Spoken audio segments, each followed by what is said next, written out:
Imagine a forest so deep the air itself seems to stop moving.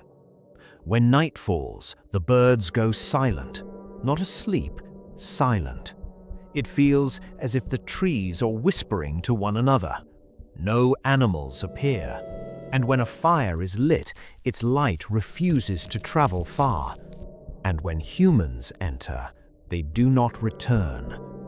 This forest exists in Oregon.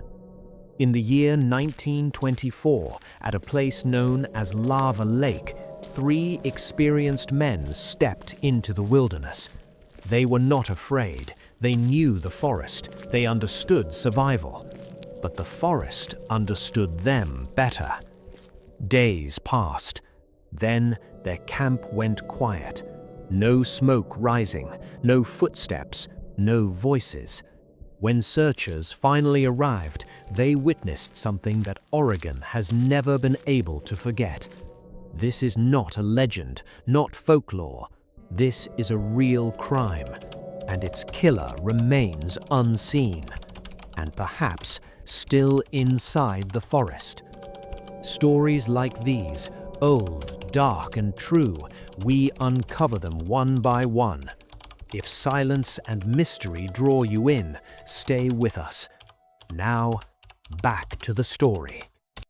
Roy Templeton, Raymond Ray Chrisman, William Edward Brown, all 3 were fur trappers. Hunting, cold, isolation, death. These were not strangers to them. They were not men of the city. They did not fear the dark. The dark was where they worked. They traveled toward Lava Lake for a simple reason: rare fur, good money. They carried rifles, knives, food supplies, camping gear. Everything was planned. At first, all was normal. They hunted during the day. At night, they sat by the fire, sharing stories. But after the second day, something changed. Silence. Bird calls faded. Distant sounds echoed through the trees, yet no animals appeared. One night, Ray spoke quietly. "This place isn't normal." Bill laughed. Roy said nothing. On the third night, they sensed it. Someone was watching. Beyond the firelight, shadows shifted. Footsteps whispered through the darkness, but nothing stood there. They told themselves it was an animal or imagination. They were wrong. Later, Roy noticed something missing: food. The camp was untouched, undisturbed, which meant only one thing: someone had taken it. They decided to leave at first light. They did not know morning would never come. As the night deepened, the fire began to fade. Then, bang! The first shot struck Roy. He fell before he could react. Ray screamed and rose to his feet. The second attack came instantly, blunt force to the head. Bill ran. He knew this forest. He ran through thorns, rock, and darkness. But the killer was faster. He knew every path. A shot rang out. Bill fell. 3 lives ended in silence.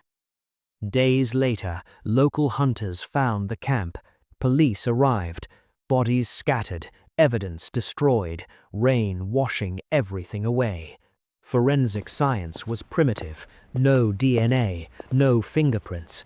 Locals whispered stories. This forest takes people. Others said men had vanished here before. Some believed the killer was not human. Others blamed a hidden hermit. But evidence? None. The investigation dragged on for years, then stopped. Officially unsolved. Even today, those who visit Lava Lake speak of a feeling, as if someone is still watching. This story ends here, but Lava Lake remains silent, and silence is never empty.